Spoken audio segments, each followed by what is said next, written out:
Jimmy Carter, former U.S. President, Kim Jong-un, current dictator of North Korea. Which one is smarter? Hi, it's Pastor Marty from the Afternoon Drive doing a rare Sunday edition. President Jimmy Carter recently said that President Trump is not a legitimate U.S. president because he wasn't actually elected by the people. He was selected by Russia. Russian interference in our election is why we have Donald J. Trump as our president. I would like to respond to that, but it is Sunday, and as a pastor, I really try to comfort the feeble-minded. That is just such idiocy, stupidity. It doesn't even really deserve an answer nor an explanation. This coming from the single worst, most unqualified, inept, inert, and incapable presidents of all time, Jimmy Carter, criticizing any other president is beyond pathetic. It's like a 4-year-old who still does finger painting becoming an art critic. I mean, Jimmy Carter, the economy completely collapsed under him.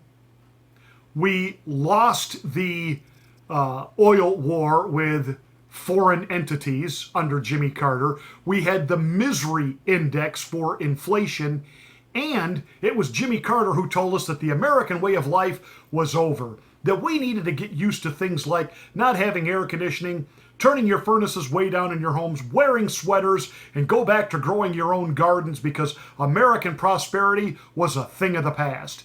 That was Jimmy Carter. Not to mention on his watch, 60 Americans were taken captive by Iran, and he did absolutely nothing to get them out.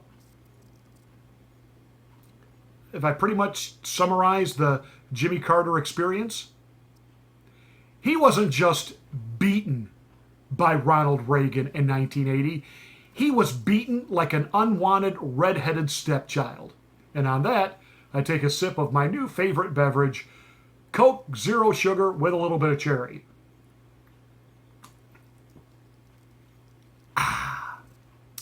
All right. Jimmy Carter critiquing Donald Trump, saying that he's not the duly elected president, fueling again the conspiracy, the hogwash, the false fake news narrative of a Russian collusion that never happened. And for all of Adam Schiff for brains saying that he had evidence that it did happen that he's never proven or provided, for Jerry the Nads Nadler, that walking little fire hydrant, talking about impeaching Trump, none of them are talking about impeachment now because they know that ship sailed, it failed. There was no collusion, there was no obstruction, and the American people are sick of this narrative and they've moved on. And while the Democrats continue to debate things like the Green New Deal and farting cows and who can give more stuff away and who can outlive the next lib on the platform of this 20-person clown car called the Democratic primary, President Trump shows himself presidential. How? Not just going to the DMZ, demilitarized zone between North and South Korea, but being the first U.S. president to step over the border into North Korea. You actually have some pretty progressives and liberals now in Europe saying that maybe President Trump should be given the Nobel Peace Prize. Why, even the Pope today declared the praises of Donald Trump for stepping over the line and stepping into the hermit kingdom. You know what we call that? Being presidential. When you listen to a Ben Shapiro and the libloons talk about this president doesn't know what he's doing with foreign policy. Look what's happened to Iran. Yeah, look what happened to Iran. They've been a rogue nation since the Ayatollah Khomeini came to power.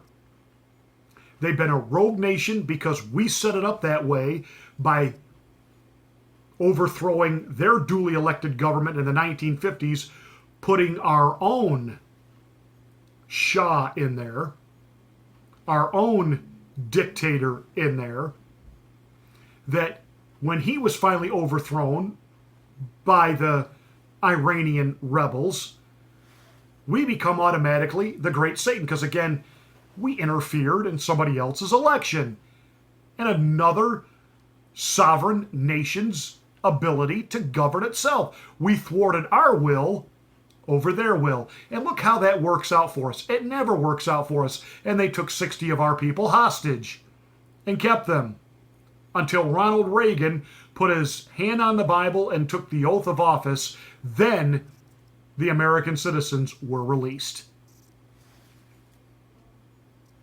And why was Ronald Reagan elected? Oh yeah, because Jimmy Carter had been president for 4 years.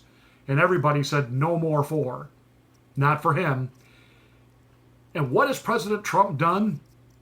That they've accused him of collusion and obstruction and the border crisis, and he's out of his mind and he's not mentally up to the job.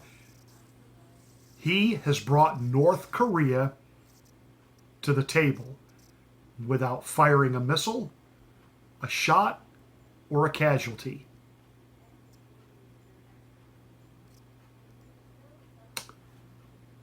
And yet, the mainstream media, even today, is having to go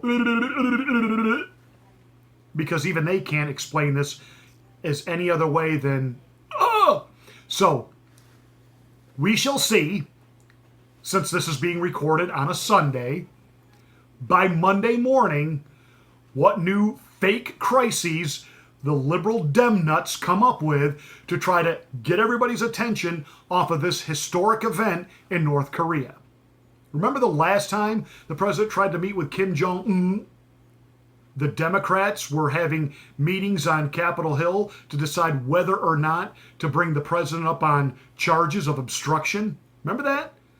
As the president's about to negotiate with a world leader back home, the backdrop was, the Congress is against the president. And then we wondered why those talks failed, and the media played right into it. Only this time the media got taken by surprise. So, we'll see how the Bernie Sanders, the Joe Bidens, who again put his foot in it, this time over a gay waiter comment. And we'll just see what new fake controversy has the liberals outraged on Monday to try to change the narrative. But what I love about President Trump and why he will win re-election, the American people see that no matter what the left throws at him, no matter what the progressives accuse him of, no matter what the establishment Democrats try to spin what he's doing as, the American people see a president who's going to work and getting things done that help all Americans. He's going to get 4 more years. That said, thanks for watching. Hey, please hit the subscription if you haven't done so already. Share this video and make sure you give us a thumbs up.